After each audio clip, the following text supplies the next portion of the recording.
Friends, welcome back to Charvi's kitchen. So ಇವತ್ತು ನಮ್ಮ ಚಾನಲ್ನಲ್ಲಿ ಫುಲ್ ಮಕ್ಕಾನ ಯೂಸ್ ಮಾಡಿ ಚಪಾತಿ, ಪೂರಿ ಇಲ್ಲ ರೊಟ್ಟಿಗೆ ಕಾಂಬಿನೇಷನ್ ಆಗಿ ಒಂದು ಸೂಪರ್ ಟೇಸ್ಟಿಯಾದ ಗ್ರೇವಿ ಯಾವ ರೀತಿ ಮಾಡೋದಂತ ಹೇಳಿ ನೋಡೋಣ. ತುಂಬ ರುಚಿಯಾಗಿರುತ್ತೆ ಹಾಗೂ ಅಷ್ಟೇ ಹೆಲ್ತ್ ಬೆನಿಫಿಟ್ಸ್ ಇರುತ್ತೆ ಈ ಫುಲ್ ಮಕ್ಕಾನದಲ್ಲಿ. ಹಾಗಾದರೆ ಪ್ರಾಸೆಸ್ ನೋಡೋಣ ಬನ್ನಿ.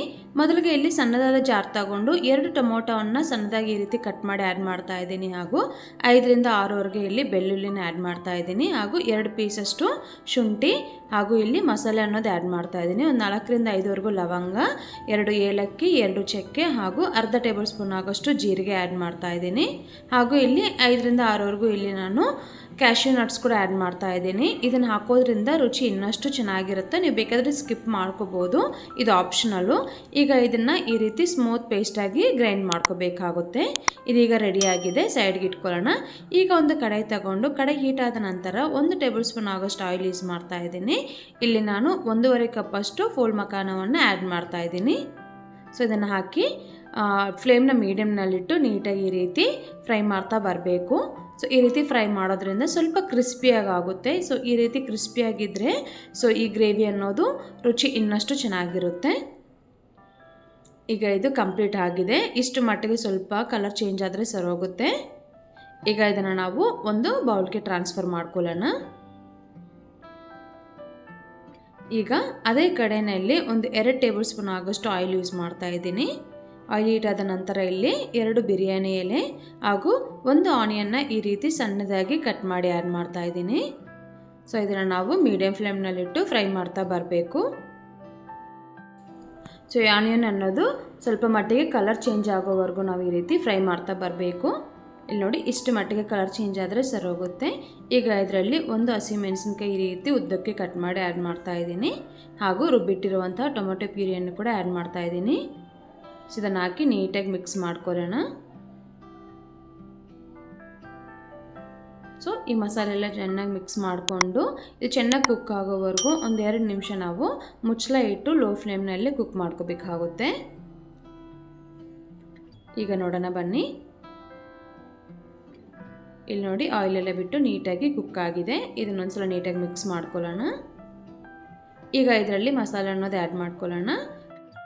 1/4 ಟೇಬಲ್ ಸ್ಪೂನ್ ಆಗೋಷ್ಟು ಅರಿಶಿನ ಪೌಡರ್ ಹಾಗೂ 1 ಟೇಬಲ್ ಸ್ಪೂನ್ ಆಗೋಷ್ಟು ರೆಡ್ ಚಿಲ್ಲಿ ಪೌಡರ್ ಹಾಗೂ 1 ಟೇಬಲ್ ಸ್ಪೂನ್ ಆಗೋಷ್ಟು ಇಲ್ಲಿ ಧನಿಯಾ ಪೌಡರ್ ಹಾಗೂ ರುಚಿಗೆ ತಕ್ಕಷ್ಟು ಉಪ್ಪು.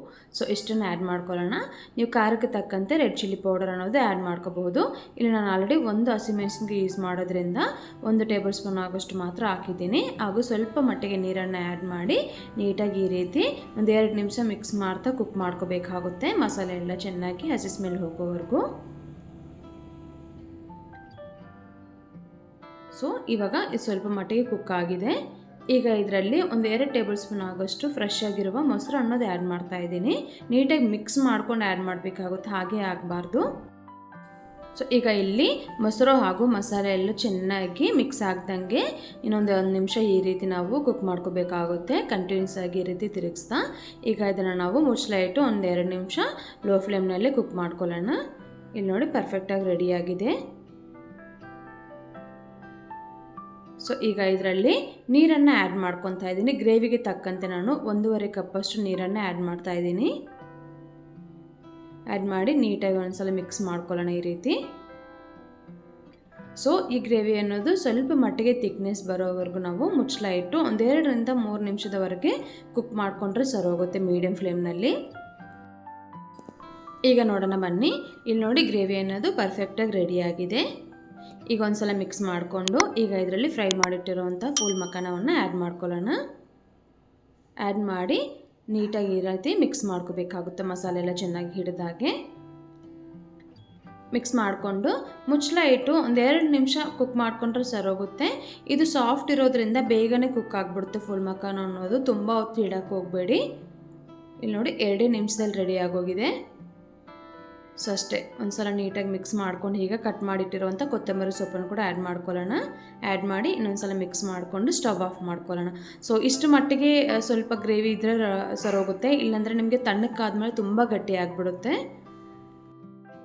ಸೊ ಇಲ್ಲಿ ನಾನು ಹೇಳಿರೋ ಟಿಪ್ಸ್ನ ಯೂಸ್ ಮಾಡಿ ನೀವು ಒಂದ್ಸಲ ಟ್ರೈ ಮಾಡಿ ನೋಡಿ ಹೇಗಿದೆ ಅಂತ ಹೇಳಿ, ಹಾಗೂ ಕಮೆಂಟ್ ಸೆಕ್ಷನಲ್ಲಿ ಕಮೆಂಟ್ ಮಾಡಿ. ಹಾಗೂ ಈ ನನ್ನ ರೆಸಿಪಿ ಇಷ್ಟ ಆದರೆ ದಯವಿಟ್ಟು ಲೈಕ್ ಮಾಡಿ, ಶೇರ್ ಮಾಡಿ, ಕಮೆಂಟ್ ಮಾಡಿ. ಹಾಗೂ ನನ್ನ ಚಾನಲ್ ಫಸ್ಟ್ ಟೈಮ್ ನೋಡ್ದಂಗಿದ್ರೆ ದಯವಿಟ್ಟು ಸಬ್ಸ್ಕ್ರೈಬ್ ಮಾಡ್ಕೊಳ್ಳಿ, ಹಾಗೂ ಪಕ್ಕದಲ್ಲಿರುವ ಬೆಲ್ ಐಕನ್ನ ತಪ್ಪದೇ ಕ್ಲಿಕ್ ಮಾಡಿ. ಸೊ ನಾನು ಹಾಕಿರುವ ರೆಸಿಪೀಸ್ ಎಲ್ಲ ನಿಮಗೆ ನೋಟಿಫಿಕೇಷನ್ ಮಿಸ್ ಆಗದೆ ಬರುತ್ತೆ. Thank you so much for watching. Bye bye.